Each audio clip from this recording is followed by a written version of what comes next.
Okay, right as we finish recording the Baseball America Top 100 show, MLB Pipeline goes out and posts their new Top 100 list. Let's look at their list and see some of the significant differences between their Top 100 and Baseball America's Top 100. See if we can figure out why, and then use those two sets of rankings to figure out which farm systems are set up for big league success as we wrap out 2022. You are Locked On MLB Prospects, part of the Locked On Podcast Network, your team every day.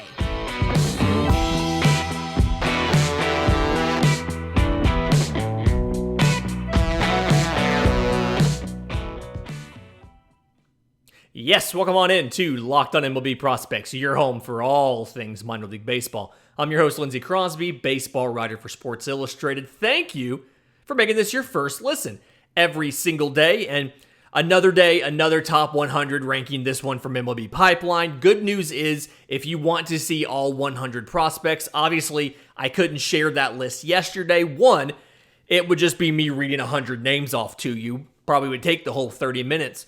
But then two, that was behind the Baseball America paywall. This is publicly available, MLB.com/prospects/top 100. We'll put that link in the show notes below, or if you're on YouTube, in the description.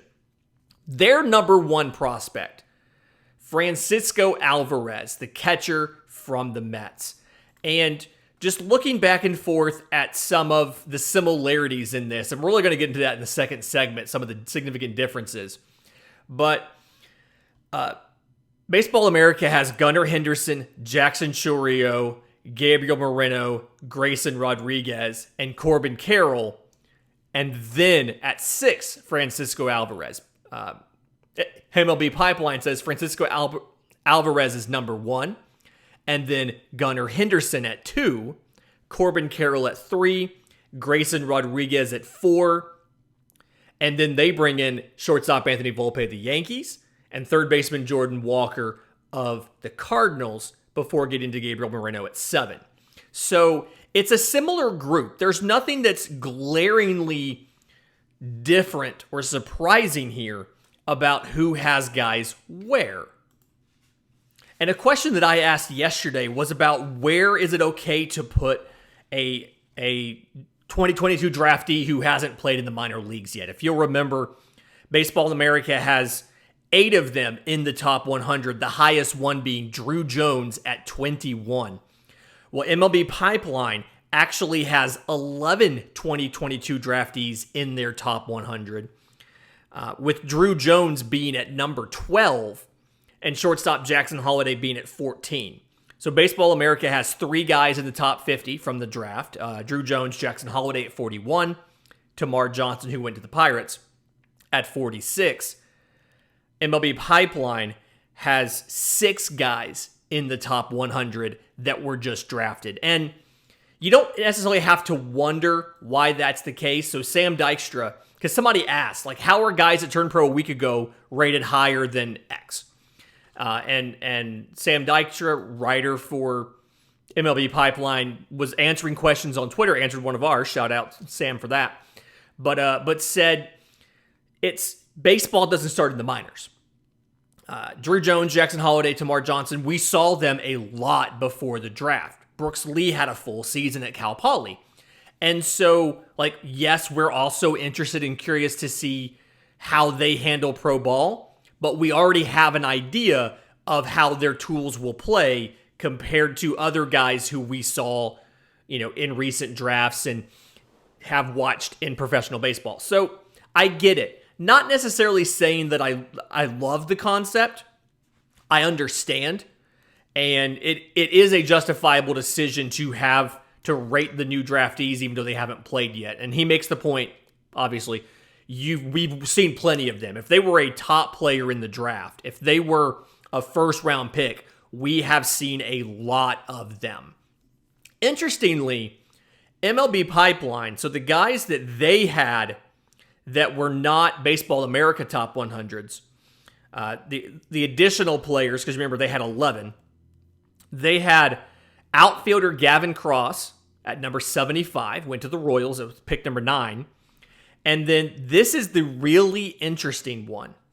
they had right-hand pitcher Brock Porter at number 94. And you'll remember going back to the draft, Brock Porter was a 4th-round pick by the Rangers. Now, he was given the same bonus as Cam Collier, who was a top 20 pick by the Reds. But Brock Porter was seen as a first-round talent who fell to the 4th in what was now kind of seen as a package deal. It was set up with Kumar Rocker and Brock Porter to go together and the money to work out between them. Scott Boras represents both those guys. I'm sure they had that taken care of in advance. But another situation where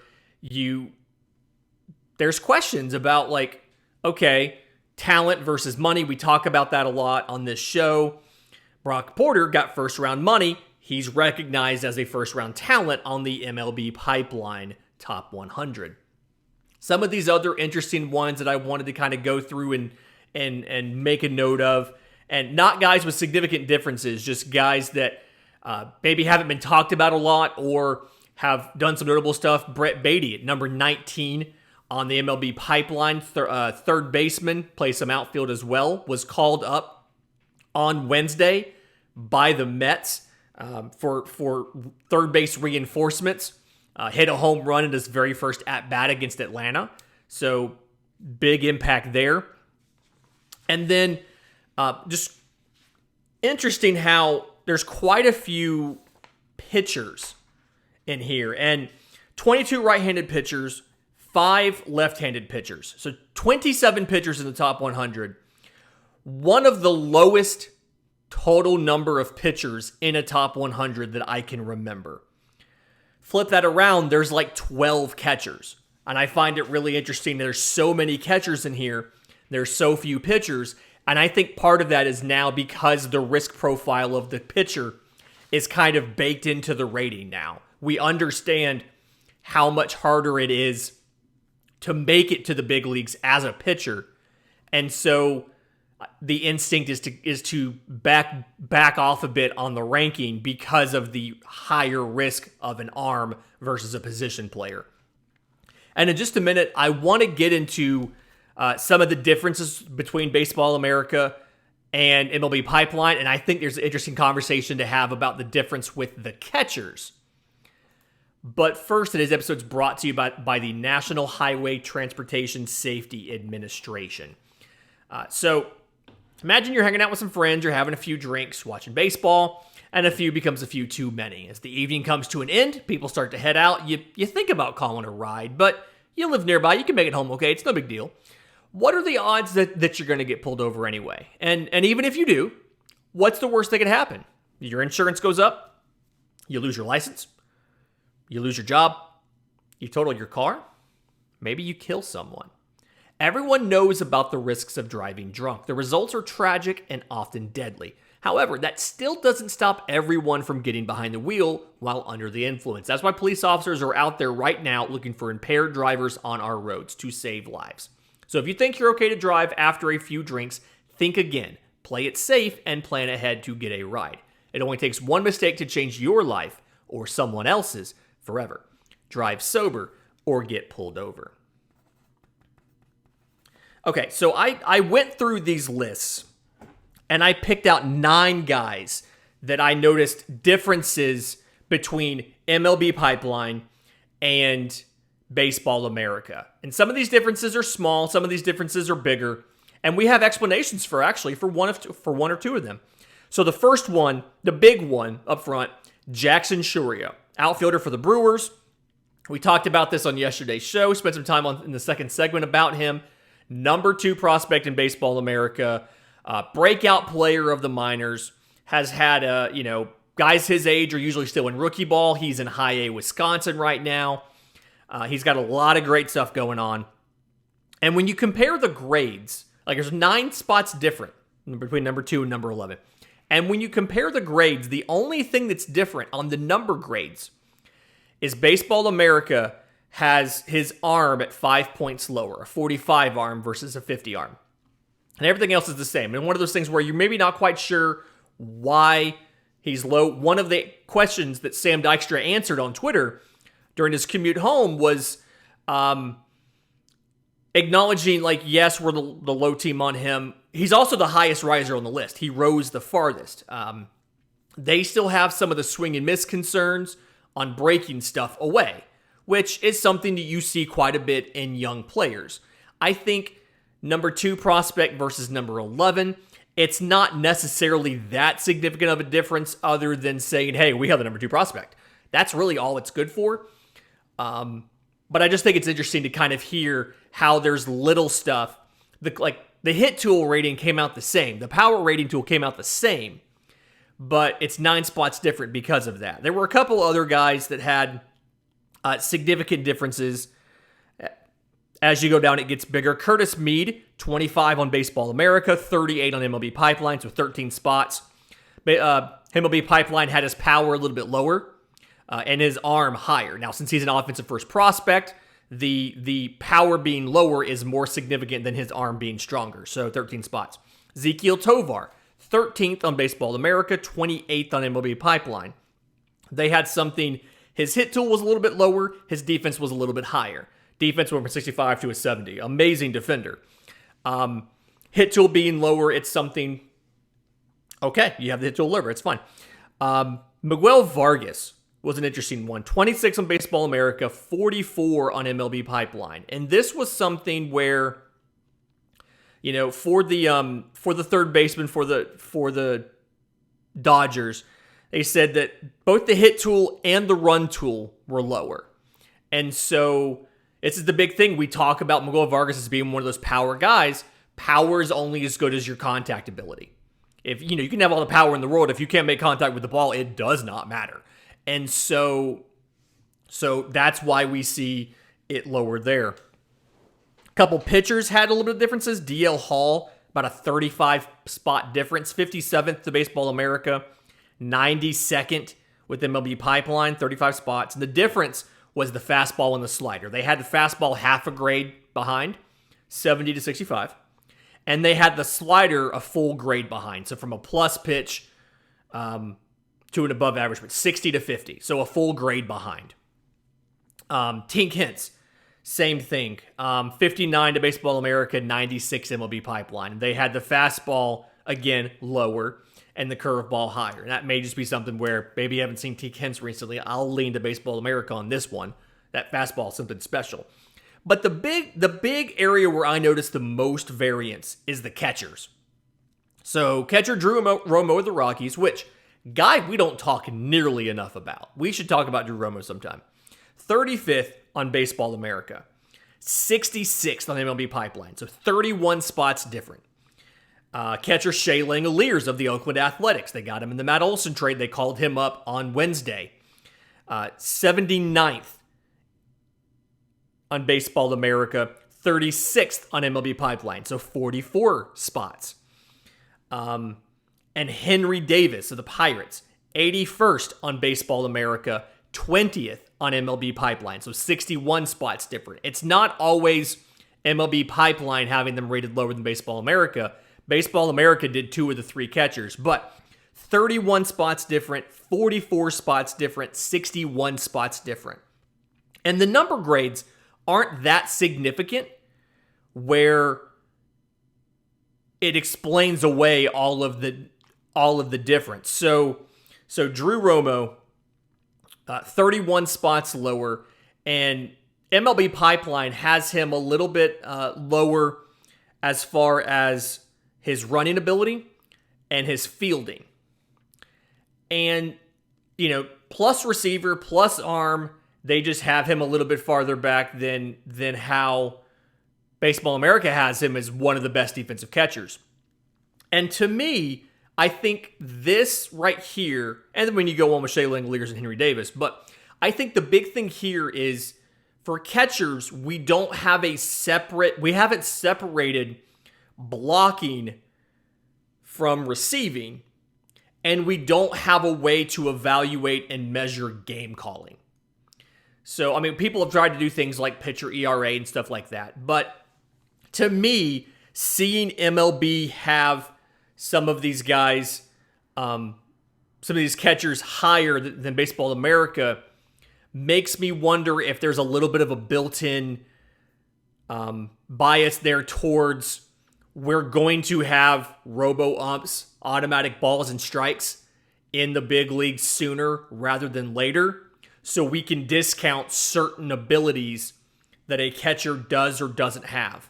I think the example of this is probably a guy like a Henry Davis. So Henry Davis is 20th to MLB Pipeline, 81st to Baseball America.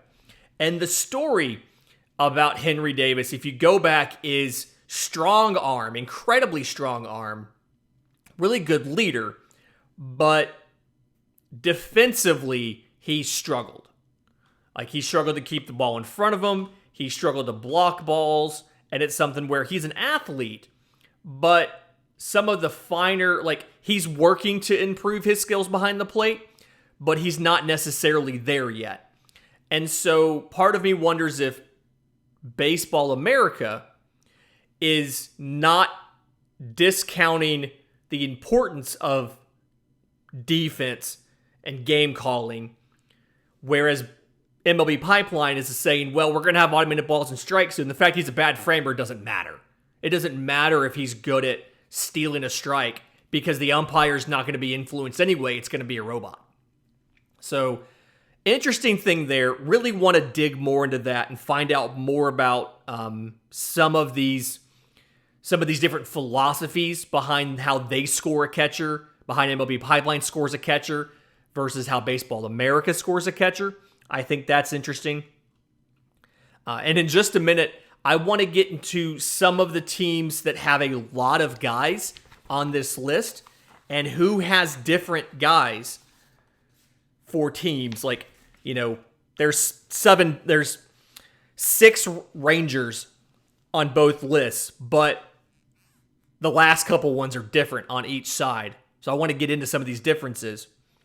But first, today's episode is brought to you by our friends with Liver Health Formula by Pure Health Research. So did you know that the key to sustainable weight loss is through your liver? The liver is the body's metabolic furnace. It is the actual way that your body removes toxins and then also serves to ignite your metabolism. But a lot of modern diets that have processed foods means that our livers are overworked. But it is now easy to rejuvenate your liver health and reignite your metabolism thanks to Liver Health Formula by Pure Health Research. So Liver Health Formula contains 8 liver-boosting super nutrients: turmeric, beet, artichoke extract. All of these things work together to wake up a sluggish liver and turn it into a toxin-flushing and fat-burning machine. Helps with bloated bellies, helps with uncomfortable digestion, helps you not feel tired and low on energy all the time. And then the best thing is Liver Health Formula makes it easier to maintain a healthy body weight long term. As a listener of our show, you can try Liver Health Formula risk-free today and get a free bottle of Curb Fit with your order. Curb Fit is a safe and all-natural appetite suppressant, making it easy to say no to unhealthy foods. This makes it the perfect complement to Liver Health Formula. So go to getliverhelp.com/MLB to learn more. Again, that's getliverhelp.com/MLB to try Liver Health Formula completely risk-free and claim your free bottle of Curb Fit with your order. That's go to getliverhelp.com/MLB now to get started. Okay, so when you're looking at these two lists, there's some stuff that I'm pulling out that is very similar on both lists. The Dodgers for a team. Let's talk about everybody's favorite team, the Dodgers. The Dodgers have 7 guys on both lists. And, you know, the Orioles have 7 guys on both lists. But the Dodgers are one I want to talk about for a second because I think it's really interesting to think about what might happen, what that team might look like next year. So in the top 50, you've got 3 position players and a pitcher. You've got catcher Diego Cartaya.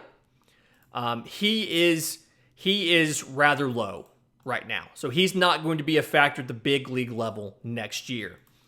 I mean, he's having a good season. He's in high A right now. 46 games in high A, 276, 402, 535, 11 home runs. Before that, he was hitting 260, 405, 550 in low A. So he went to high A and essentially got better. Not something you see all the time.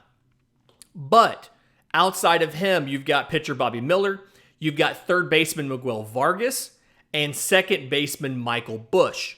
And I think that you're going to see the Dodgers make some significant changes to some of those longtime roster guys this year. They just benched Cody Bellinger in the outfield. Chris Taylor's playing center field right now. They got Joey Gallo in left. And then Justin Turner has had a rough year. Max Muncy's been playing hurt. I'll give him that. He has a partially torn UCL. Should have gotten Tommy John, but he's playing hurt. And so I think that what's going to happen is at the end of, when we get into 2023, two of those three guys, this is my prediction, is two of those three guys are probably going to be gone. And if you think about it, so Bellinger is final year of arbitration. He may get non-tendered, or you may go and try to get a low number on him in arbitration because it's based off of the prior year's performance, and his performance this year hasn't been great. Wasn't in 2021 either. Justin Turner is 37 now, and looks to be kind of about finished. So I can see a situation where you have Miguel Vargas to take over third base for Justin Turner. You have Gavin Lux to take over shortstop if you don't re-sign Trey Turner, which with the money you save from Justin Turner and Max Muncy and Cody Bellinger, you might be able to. But you have Gavin Lux ready to take over shortstop if you need to. And then you have Michael Busch, who you might be able to call up and take over at second base for Max Muncy. Maybe something where you keep Muncy around because he has versatility playing for second and third. He gives you protection for a Freddie Freeman injury, as well as any of these two prospects not working out, and a DH when he's healthy. But I feel like there's an easy scenario here where you can say, okay, we're going to go ahead and move on from two, or maybe we're going to call up Andy Pages, the outfielder, and move on from all three of those guys. Andy Page is some of the best. I think he's number 75 on Baseball America. And then he is somewhere near that as well on MLB Pipeline. But some of the best raw power in the entire minors. Has a high strikeout rate, so he's really much a strikeout home run guy. Very strong throwing arm. Would fit in right field very well. And again, we don't do a ton of comps on this show, but the way that he plays and the way that his talents profile reminds me a lot of a Yasiel Puig. Strong arm in right field, a little bit inaccurate at times. Great raw power. Strikes out a little too much. Reminds me a lot of a Yasiel Puig. It's going to be an interesting offseason for the Dodgers, especially if they don't win the World Series and they look at the money they've spent versus where they are and try to evaluate what to do there. A couple other organizations that have a lot of guys on both lists. The Orioles, 7 guys on both lists. Obviously, we've talked about the Orioles. It feels like just about all week. Not that there's anything wrong with that. Again, our favorite prospect, Gunnar Henderson. They've got Grayson Rodriguez. Shortstop Jackson Holliday, the number 1 overall pick. Left-hand pitcher DL Hall was called up, made a start, is going to go back and relieve for the rest of the year. Outfielder Colton Cowser, shortstop Jordan Westberg. The Cardinals have 7 on Baseball America's list, 6 on MLB Pipeline's list. And the only difference here is number 89, catcher Ivan Herrera. So he's a guy that there's been some question about offensively, how will he play at the big league level? Interesting combination of potential power, hitability, defense. Had some struggles in the past. Speed isn't great, but he's a catcher. If you have Yadier Molina, you're used to a catcher not being fast, so it's fine. So, kind of interesting there. The Rangers have a couple interesting differences to theirs. So, Josh Young, Jack Leiter, Owen White, Evan Carter, all 4 of those guys are on both lists. Baseball America also has Luis Angel Acuna, the younger brother of Ronald Acuna, the shortstop, at number 85. He's not on MLB Pipeline's top 100. Side note, if you go look at his thumbnail on Baseball America, he's the younger brother of Ronald Acuna. He looks older than Ronald Acuna. No idea how he does that. Not sure how that happened. MLB doesn't have Acuna, but then they do have Brock Porter at 94, like I mentioned earlier, and they have second baseman Justin Foscue at 82. So they have two other prospects they're higher on than Acuna versus Baseball America. The Reds, another team, they have 5 guys on both lists, but it's 5 different guys, right? So Elly De La Cruz, Noelvi Marte, Edwin Arroyo, all 3 of those guys shortstops, they're all on both lists. Cam Collier, the third baseman, he's on both lists as well, the recent draftee. But then the difference is MLB has shortstop Matt McLain at number 76, the fourth, arguably the 4th best shortstop that's in this system. And that's not counting Jose Barrero at the big league level right now. Whereas the Baseball America has Spencer Steer, who we'll remember from the Tyler Mahle trade. I thought him and Christian Encarnacion Strand were great gets by the Reds for a year and a half of Tyler Mahle, who I think just got hurt, actually. So they may have absolutely won that trade.